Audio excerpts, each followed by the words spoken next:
Today, I want to talk about 8 things I learned about dementia after we got my in-laws diagnosed. If you're new here, hi, I'm Vicki. Before my in-laws were diagnosed, I thought that dementia was memory loss and just memory loss. Things like forgetting where you put your keys, walking into a room and not remembering why you went in there, or the one that always happened in my house, my mother called me by one of my brother or sister's name instead of mine. And I also thought that dementia and Alzheimer's were exactly the same thing. But once my in-laws were diagnosed with dementia and the subsequent second, third, and fourth opinions, I realized that dementia is a lot more complicated than I ever thought. And I want to share that with you today because I think it will, one, help you understand your parent better if you have a parent who's been diagnosed with dementia, or help you look for certain signs that we dismissed as either being they're just being difficult or quirky, or things would be better if they exercised more, because there's so much more to it than I ever thought. And I think you're going to be just as surprised as I was. And if you want to skip around, I will put timestamps around because I'm trying to do a data dump of what we went through over 6 years of trying to understand what was wrong with my in-laws and trying to condense them down into a YouTube video. The disclaimer is I am not providing professional medical advice. I am just sharing my story to help you better understand your loved one or even yourself on this journey, and also to help you make those plans so that you can unapologetically age on your terms. First thing I learned was the first diagnosis is not the diagnosis you should stop at. When my in-laws' longtime physician looked us in the face and said they have dementia, I honestly thought that that was a diagnosis, and it was like, whew, okay, great. Tell us what we need to do. And that man shocked the crap out of me. He said, These are end-of-life issues. Just put them in a home. "What? No. I work in healthcare administration. That's not how this works. Where's the treatment plan?" I'm not a neurologist, so you'll need to go to one. Okay, then give us a referral. Since they have PPO insurance, they can go anywhere they want. Again, that's not how any of this works. We don't just walk into a neurologist's office and say, "Hi, we're here." You, as the primary care doc, needs to write the orders to request their evaluation. Seriously? Just put them in a home. That is not an answer. If someone tells you that, it's going to be hard for you to put someone in a home because dementia isn't a diagnosis, and you're going to find out in a minute. You need more than just they have dementia. So we fired him.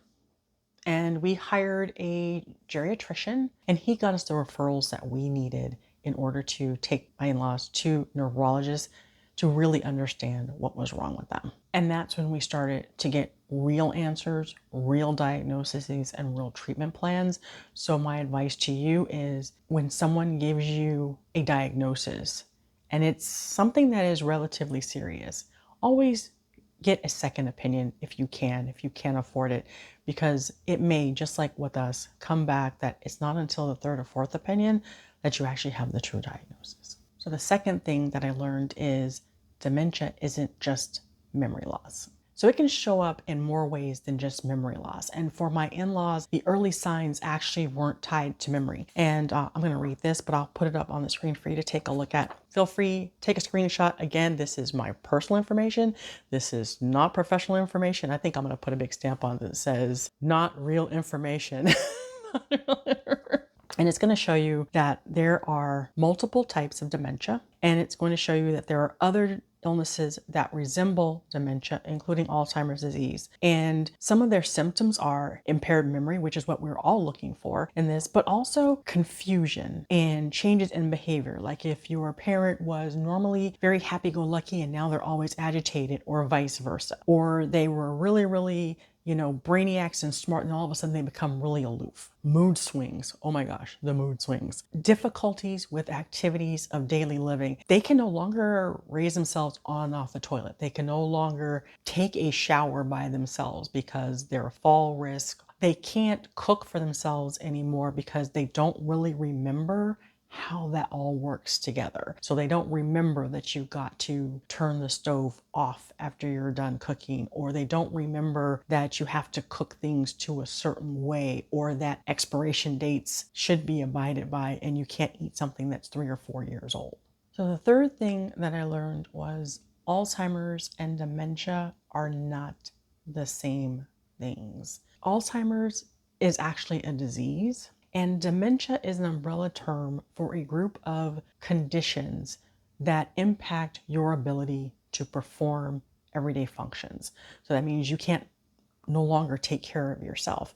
Whereas with Alzheimer's, it doesn't start that way. Alzheimer's starts as a disease, and while it has things like memory loss and confusion and changes in behavior, it doesn't become dementia until those things prevent you from performing activities of daily living.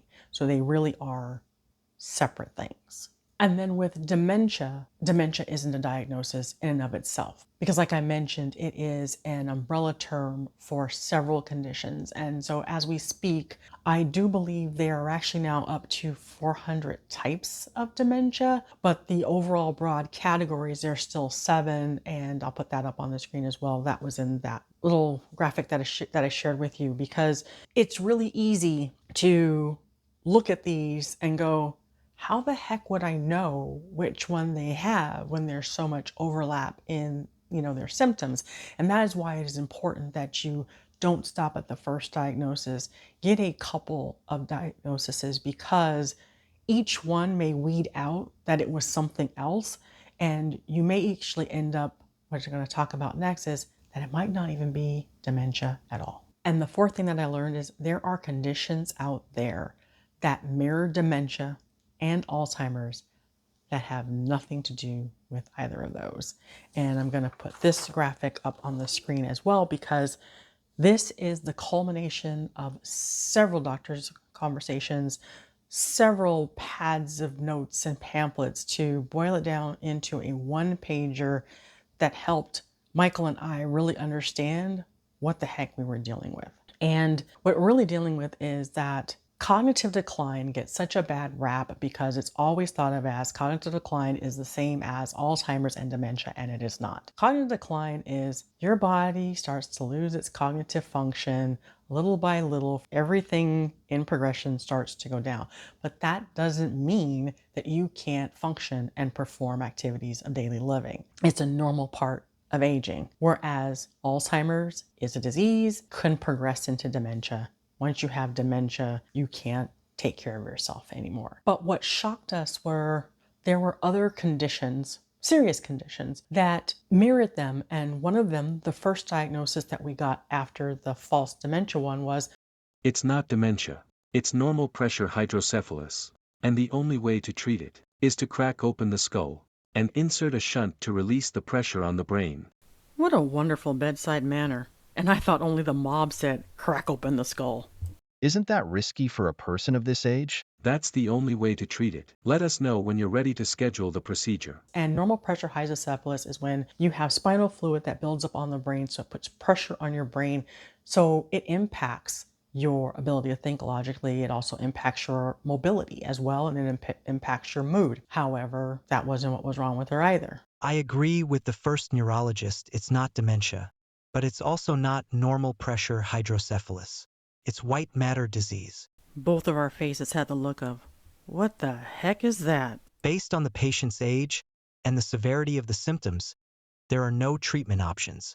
Our goal should be to make the patient comfortable and create a safe environment to remain at home. So white matter disease is when there's pressure on the brain and it causes basically collapsing of your white matter so that your brain function becomes impaired. That was shocking to us because if caught in time, both normal pressure hydrocephalus and white matter disease are treatable. I wouldn't say they're reversible, but depending on where they're caught, then you'll be able to stop the progression and continue on with a normal life. And that is why it's really important that you take care of your health early and often. Like David in Progress says, put yourself up on that jack and let them do the 100,000-mile checkup on you often, because we change, things change. And the sooner you can catch some of these things, the sooner you can probably get them reversed. And then I think the biggest aha for us, they're not, I wouldn't say non-medical, but non-life-threatening and completely treatable things that mirror dementia: vitamin deficiencies. Certain vitamins and minerals that are low in your body will cause you to either have memory loss, it can reduce your cognitive function, and it can impact your mobility. Of course, we all know about CTE, getting hit in the head, having repeatable concussions. We all know about that. But the other thing that I'm learning too as a female, perimenopause, postmenopause, the change in all of your hormones, that can cause you to have dementia-like symptoms with irritability, that you're lethargic, that your brain's not functioning right. And they call it brain fog. And it really is brain fog. But these are some of the things that you wouldn't think are, so treatable. And the one that I'm always drilling home to you all, dehydration. You have to stay hydrated. And because when you're dehydrated, all of those things, your mobility is impacted, your ability to think logically is impacted. That's why I think I'm going to also probably sound like a broken record here is don't self-diagnose as well. As you can see, all of these things that I've talked about, whether you're drinking right, taking the right vitamins, whether your blood pressure is too high or too low, all these things can impact you, but some of these things can actually be treated. So many symptoms look alike. You don't know what you have until you actually get a formal diagnosis. The fifth thing that I learned is that early signs can be very, very subtle. And like I said, because everything is not tied to memory loss, you don't know which one of these conditions could be something that is a little bit more serious. Or I shouldn't say condition. And which one of these symptoms can be a serious condition. So if something feels off, don't self-diagnose. Go try to find out what it is. I think one of the aha moments for us was I met my mother-in-law. I was a teenager and she was thought of as quirky. In hindsight, when we look back, that was probably the start of her white matter disease, because white matter disease, some of the things that can start it is untreated high blood pressure, untreated high blood sugar. So we don't know what we don't know. But back then it was like, oh, some of the things she says, they're just quirky.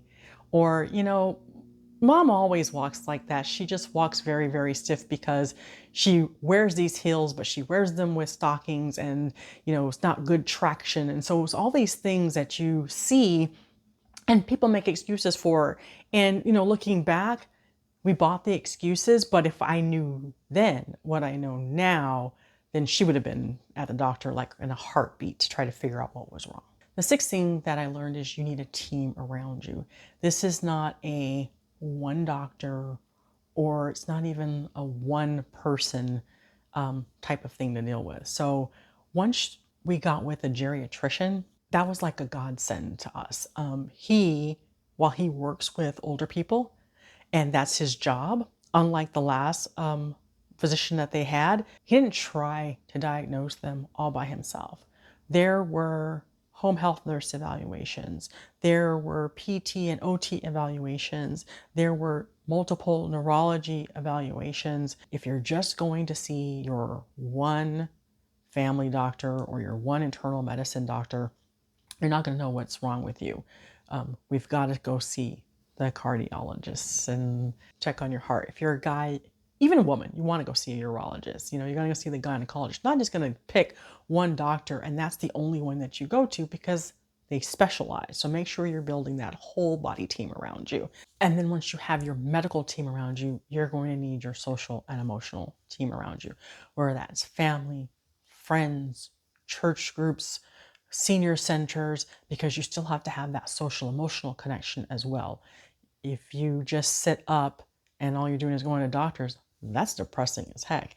You need to get out. You need to have people either coming to you or you going to them, or a combination of the two, and have that village around you. And your village needs to be not small, but not large, but it needs to be comprehensive. That's filling all of the pillars that you need in order to live a happy, healthy, and safe life. And then the seventh thing that I learned was there is no one size fits all path. Everything that I am telling you that we've done for the in-laws, it may not work for you because your parent or loved one may have a different condition, a cognitive condition versus a physical condition. There could be complete different nuances. And even within the cognitive and the physical, you're going to have different things. So someone who has Alzheimer's versus someone who has, say, normal pressure hydrocephalus could be completely different. Somebody who has Parkinson's versus someone who is a quadriplegic because they've been in an accident, things are going to be completely different. So don't settle for a one size fits all. And that's why on this channel, I don't really say, here's what we're doing and you need to do this. Nope.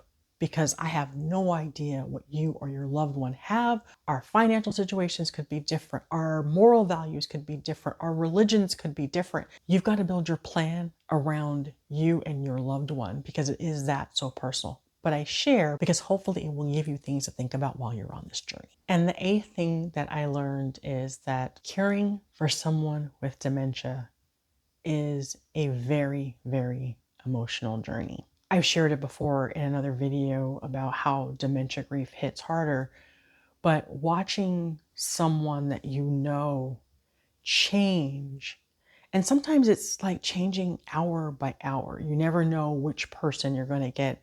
It's really, really hard. And especially when that person is a parent and you've always put them up here because they were always the person that you went to help you out of a jam, or that person you went to help, talk you through something and help you understand something. And then now all of a sudden they're completely different and they can't feed themselves, or they can't talk, or they need help in every single capacity.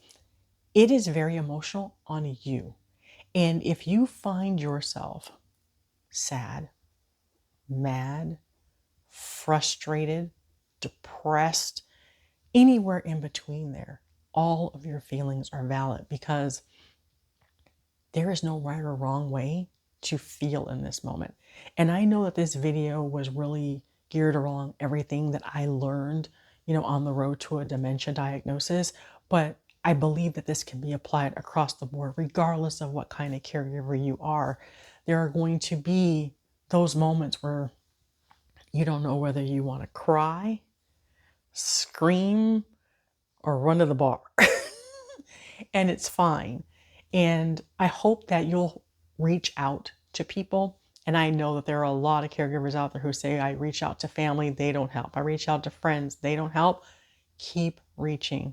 See if you can get into counseling. See if you can get into a church. See if there are any organizations around you, because you can't give up finding the support that you need, because just like your loved one needs support, you are going to need support too. You can't do this alone, and don't try to do this alone. So many of us, especially women, feel like we can carry the weight of the world on our shoulders and still just keep on walking.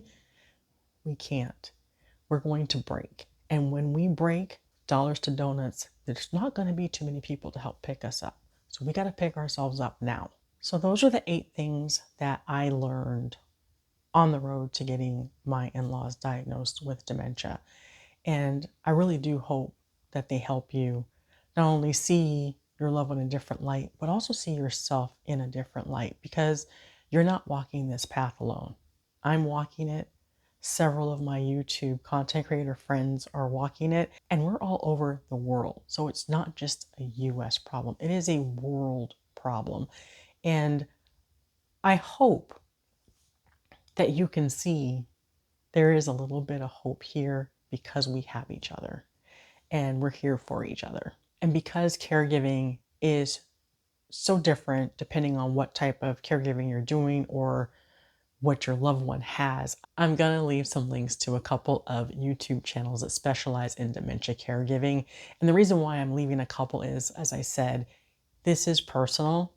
Everyone is walking a different journey, and each one of these people have their own style. Hopefully you will find one that resonates with you, that you can hook up with, that will be able to help you, because I can share my stories, but if you have specific questions or specific needs, hopefully they can help you get the answers that you need.